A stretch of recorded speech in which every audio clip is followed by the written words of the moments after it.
Once upon a time, on an ordinary day, an ordinary bloke, in his workaday way, was walking round Joppa, a seaside town, of very little interest and no renown.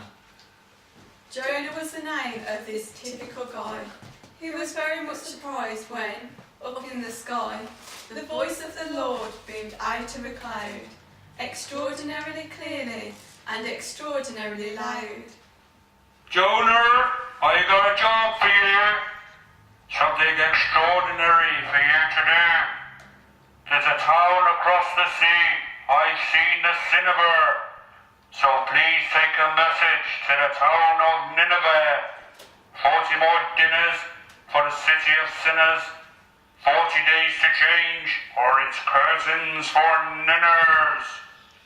But surely, this is some kind of elaborate joke. I'm not a priest or a preacher.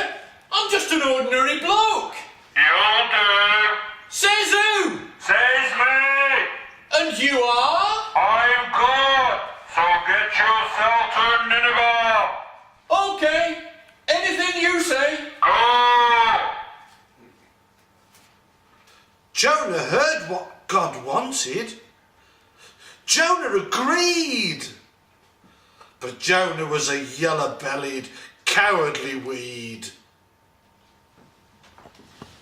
He found himself a boat, and he got himself afloat, but was feeling kind of nervous with a lump in his throat. Hoping to escape the Lord's detection, because the boat was bound for Tarshish in the opposite direction from Nineveh. Hey, Nineveh's that way. Go! Oh no! The sea was like a pond, only bigger of course, but 2 days later it was bucking like a horse.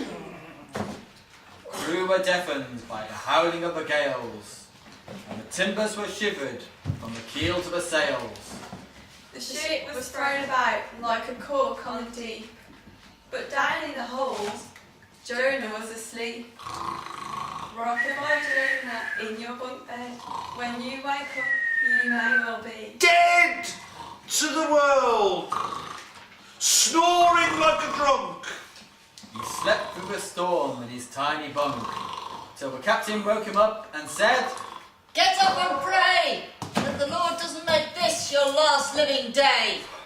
Up on deck, Jonah faced the crew, who were desperate. We didn't have a clue. Jonah was a fully paid up landlubber. He started to wail and he started to blubber. This is all my fault for running away from the Lord. If you want to save yourselves, then throw me overboard. What? Well, all right then. The waves crashed over. The ship began to sink. So the crew grabbed Jonah and threw him in the drink. Splash! The waves died down. The storm clouds cleared.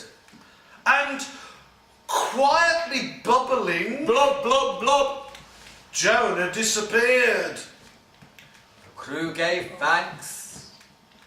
The ship sailed on, and the ordinary bloke from Joppa was Gone, gone, gone, gone, gone, gone, gone, gone, gone.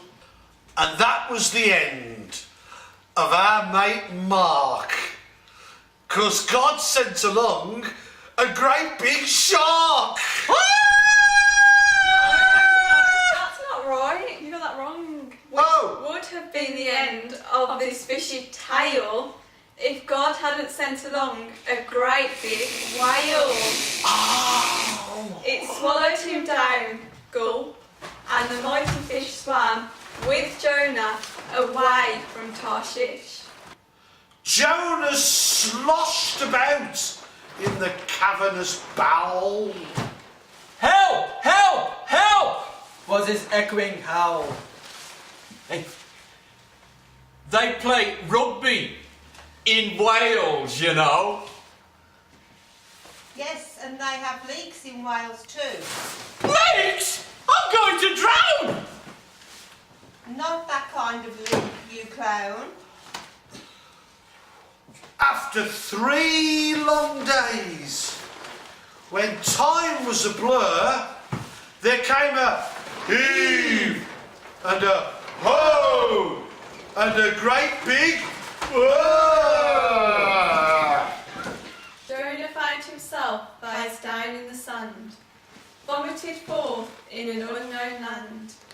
Watching the disappearing dorsal Nineveh, he realised he was lying on the beach at Nineveh. Then the voice of God struck him like a gale. You must do as you're told now you're out of that whale. The city wasn't pretty. It was full of bad folk. A wave of fear seized our ordinary bloke. But he picked himself up and he pushed himself down, shook the sand from his sandals and went into town. Soon he was lost in a crush of thieves, and light-fingered losers with knives up their sleeves. Hey, this'll be fun. Let's plug Doris' nostrils with Smasher's new gun. Let's hotwire some camels and ram-raid some shops, and then throw bad eggs at Nineveh's cops. Yeah! There were pimps and pushers and shysters and scruffs.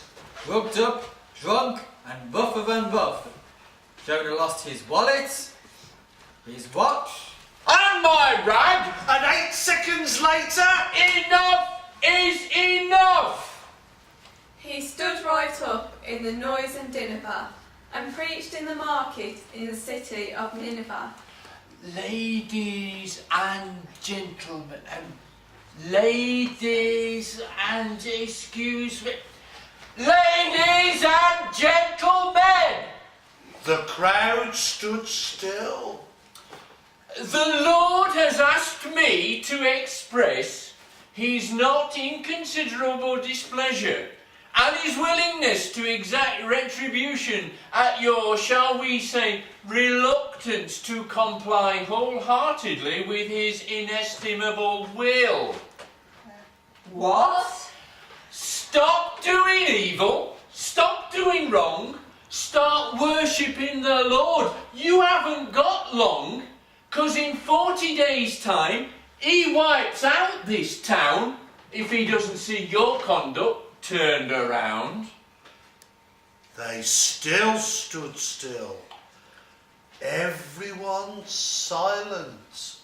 Jonah was convinced they would soon turn violent. But gradually a whisper rippled through the crowd, and together the people shouted aloud. We totally agree with what you're talking about. You're absolutely right, though you smell like a trout. They threw off their silks and threw off their sashes, and prayed and repented in sackcloth and ashes.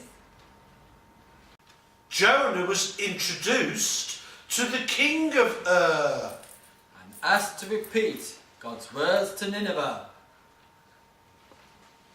Agreed. Said the king. God's word is true and is here to stay. The Lord was pleased with this resolution, and changed his mind about retribution. sorted. So an ordinary bloke changed the roughest of rough From rock to gem, from ugly and tough. To the best of the best, which may come as a shock, but remember, every diamond comes from an ordinary rock. So remember, every diamond comes from an ordinary rock.